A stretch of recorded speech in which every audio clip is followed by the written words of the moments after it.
How to Win Friends and Influence People. Written by Dale Carnegie. Summary. What does it take to be a more likable and effective leader, and how can we increase our sphere of influence? How to Win Friends and Influence People is as relevant today as when it was first published in 1936. It teaches us how to win people over, make friends, inspire, and influence through leadership. Through introspection, we can alter behavior, be happier and more successful, and connect more meaningfully with others to inspire change. Carnegie condensed complex information to give concise insights on relating to people. These insights ranged from newspaper clippings to philosophers' insights and psychological findings. He read hundreds of biographies and interviewed scores of successful people to unpack their insights into dealing with and inspiring others. Briefly, this summary explores why this advice actually works, and we'll share some actionable insights from the book. Carnegie presents this in 4 sections, offering principles and action-oriented strategies to interact with and motivate others. Part 1 explains the fundamental techniques of handling people. Part 2 looks at 6 ways to make people like you. Part 3 teaches us 12 ways to be more adept at handling arguments. Finally, Part 4 identifies 9 ways to lead and inspire change without being offensive or causing resentment. Carnegie's timeless insights have revolutionized many lives. Dealing with people is probably the biggest problem we face, especially in the realm of work. The Carnegie Institute of Technology found that technical knowledge accounts for about 15% of one's financial success in specialized fields such as engineering, but 85% is due to skill in human engineering. In other words, how to deal with and lead people.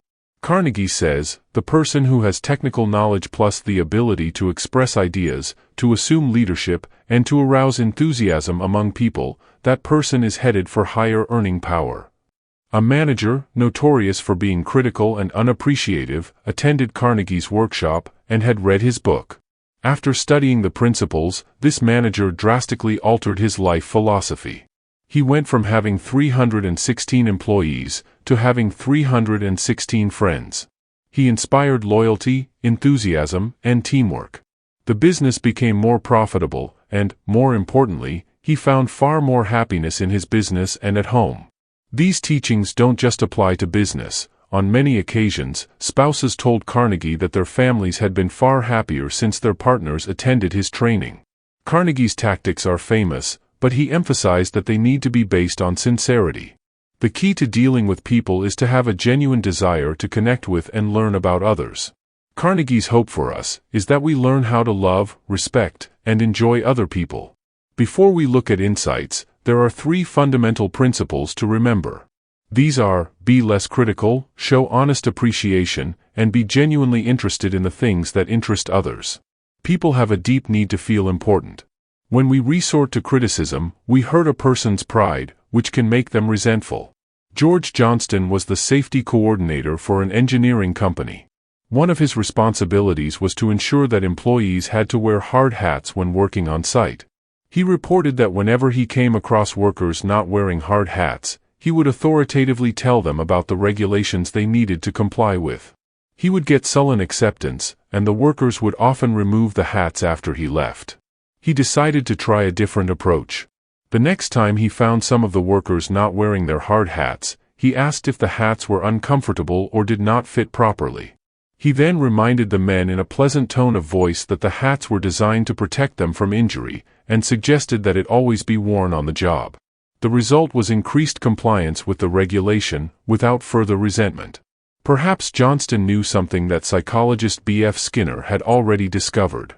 Skinner proved that animals rewarded for good behavior learn much more rapidly, and retain what they learn far more effectively, than an animal punished for bad behavior.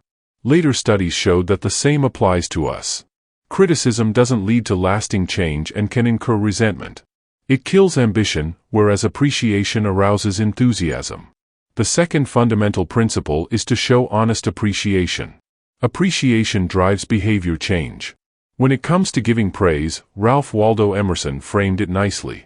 He said that every person he met was superior to him in specific ways. So, there was always something to learn from and appreciate in other people. Stevie Wonder, blind from childhood, said that he felt unappreciated until one teacher changed his perspective. She asked him to help her find a mouse in the classroom, as he had sensitive hearing. He said that this led him to understand his life in a new way. People have a hunger for appreciation, but phony flattery gets us nowhere. Others see straight through it. The key with this is to be honest and sincere. Deep connection requires that we show a genuine interest in others.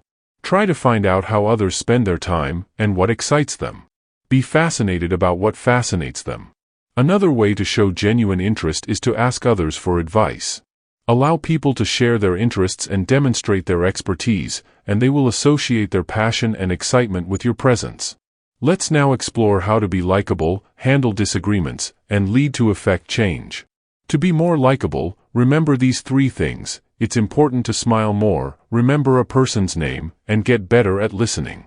If you want to make a good impression, start with a smile. William Steinhardt, a New York stockbroker, decided to take Carnegie's simple advice to smile more. He turned this into an experiment, and began each day by practicing his smile in front of the mirror.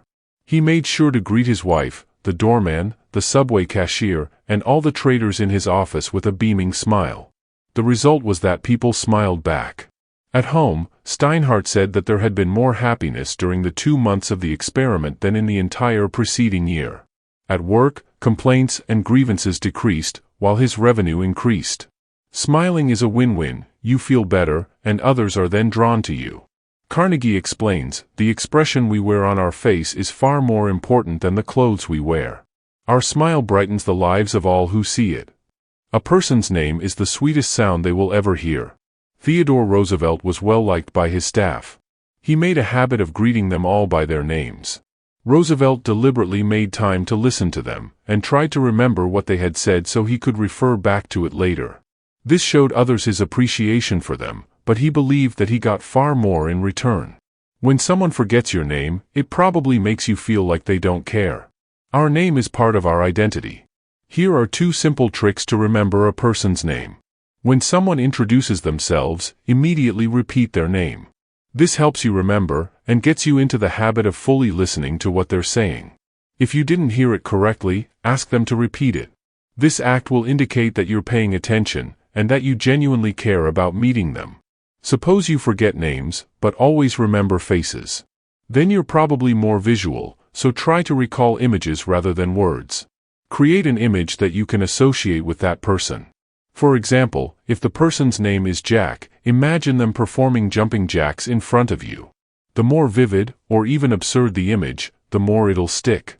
Learn to listen well, and you may be surprised at the deep connections you forge. Carnegie once attended a dinner party where he met a botanist whom he found to be fascinating. He listened for hours with excitement as the botanist spoke of exotic plants and indoor gardens. Before leaving, the botanist told the host of the dinner party that Carnegie was a most interesting conversationalist, and gave him several compliments. Of course, Carnegie had hardly said a word. All he did was listen intently. He listened because he was genuinely interested. Carnegie said, I had him thinking of me as a good conversationalist when, in reality, I had been merely a good listener and had encouraged him to talk. The takeaway is this: be interested in being interesting.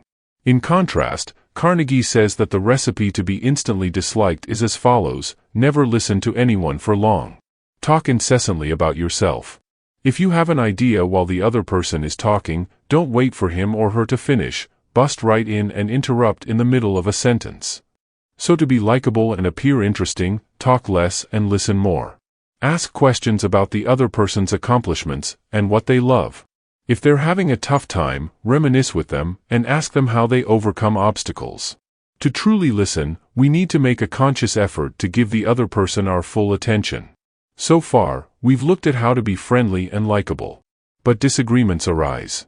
Next, we'll address how to handle situations of conflict. Sometimes it's best to avoid arguments. Patrick O'Hare, a salesman for a trucking company, was argumentative and always relished a good fight.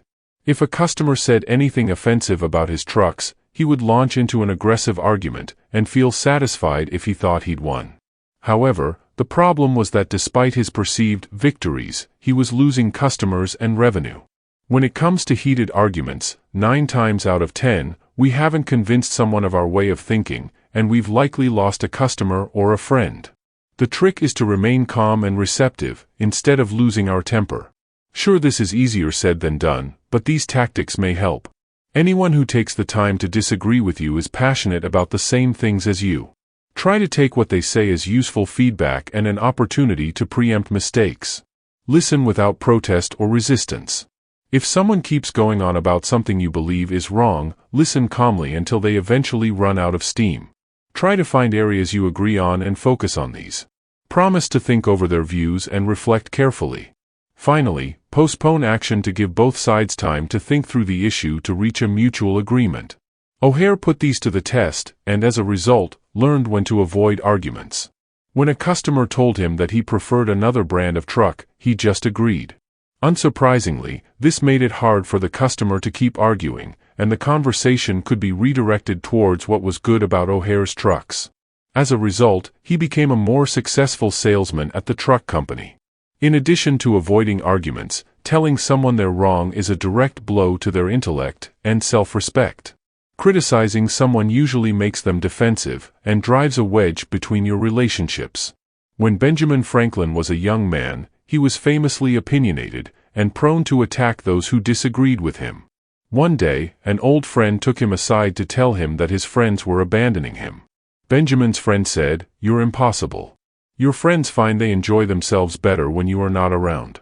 You know so much that no man can tell you anything, for the effort would lead only to discomfort and hard work. So you are not likely ever to know any more than you do now, which is very little." Franklin was wise enough to listen and made it a habit not to openly oppose others. He even decided to remove words like certainly and undoubtedly from his vocabulary because he felt they were too rigid and reflected an unbending mindset. Instead, he used phrases like "I imagine." Carnegie's advice is as follows: if someone makes a statement you know is wrong, try saying something like, "Well, I thought otherwise, but I may be wrong. I frequently am. And if I am wrong, I want to be put right. Let's examine the facts." In other words, using phrases like "I may be wrong" and "let's examine the facts" can work wonders during heated arguments. So, show respect for the other person's opinions. Never say, "You're wrong." And, if you're ever in the wrong, make sure you admit it. This brings us to an interesting point. We experience cognitive dissonance when our brain holds two opposing viewpoints, and we can't decide which one is correct. Our brains don't like this. To avoid this tension, we choose a thought and commit to it 100%. In the case of an argument, we might refuse to back down from our opinion, even if, on some level, we know it might not be entirely accurate. Carnegie recalls walking his dog in the park. The rule is that dogs must be kept on a leash at all times, but he didn't see the sign stipulating this. A policeman saw him and said, "If you don't put your dog on the lead, I will give you a fine the next time I see you." The following week, he forgot to put his dog on a lead and was seen by the same policeman. Before the policeman spoke, Carnegie immediately owned up and said, "I'm guilty, I've got no excuses. You warned me that if I did this again, you would fine me." His act of ownership made the policeman soften and show leniency. Carnegie says that if you're wrong, admit this quickly and emphatically. It helps the other person feel validated, which could lead to a more positive outcome. We've covered 3 ways to deal with disputes, but what do we do when we notice something, or someone, needs to improve? How can we communicate this without hurting feelings or denting enthusiasm? In the last section of the book, Carnegie provides ways to give feedback that will inspire others to take action. We highlight 2: give honest praise, and hold someone to high standards. Firstly, begin with praise and honest appreciation. Just as a dentist gives Novocaine to dull the pain of drilling, you should begin with praise and honest appreciation before correcting someone's mistakes. It's always easier to hear the negative after hearing praise about what we did well. But praise needs to be sincere. You have to appreciate the work to sound genuine. To make sure someone knows it's honest, give specific praise about specific items well done, rather than generalities. While it's always good to start with praise, problems arise when we follow such praise with the dreaded "but." For example, we might say, "You've done a great job, but you could have prevented these careless errors." This sentence starts well, but collapses when we add the word "but." The good news is that with some minor tweaks, these same words can be said without negative consequences. Follow the sincere praise with the word "and" instead of using the word "but." Listen to this contrast. You've done a great job, and if you focus next on building a checklist, you'll improve your accuracy rate. This way of paraphrasing avoids the negative response of feeling like a failure. The principle here is to draw attention to people's mistakes indirectly. Avoid the direct surgical approach. People generally know when they're wrong. Being overly explicit about it might invite resistance and resentment. If you find that someone isn't doing as well as they could do, don't berate or belittle them. Instead, try to find a way to build that person up while encouraging them to do better. We can change a person's attitude or behavior by giving them a big reputation to live up to. Carnegie's advice is if you want to improve a particular characteristic, act as if the person already possesses them. For example, Mrs. Ruth Hopkins had the notoriously bad boy, Tommy, allocated to her class. Her excitement for the year ahead turned to dread. However, then she decided to reframe his bad boy reputation as natural leadership. With a new reputation to live up to, he had an incentive to change. And he did. Sometimes people act out because they have a history of feeling unappreciated. When people value certain traits, this makes us feel important, and it's a feeling we want to hold on to. In conclusion, beyond tactics to truly master the art of human relationships, we need to act in accordance with values of kindness, fairness, and respect for ourselves and others. We'll end on this quote from Carnegie: "Be more concerned with your character than with your reputation, for your character is what you are, while your reputation is merely what others think you are."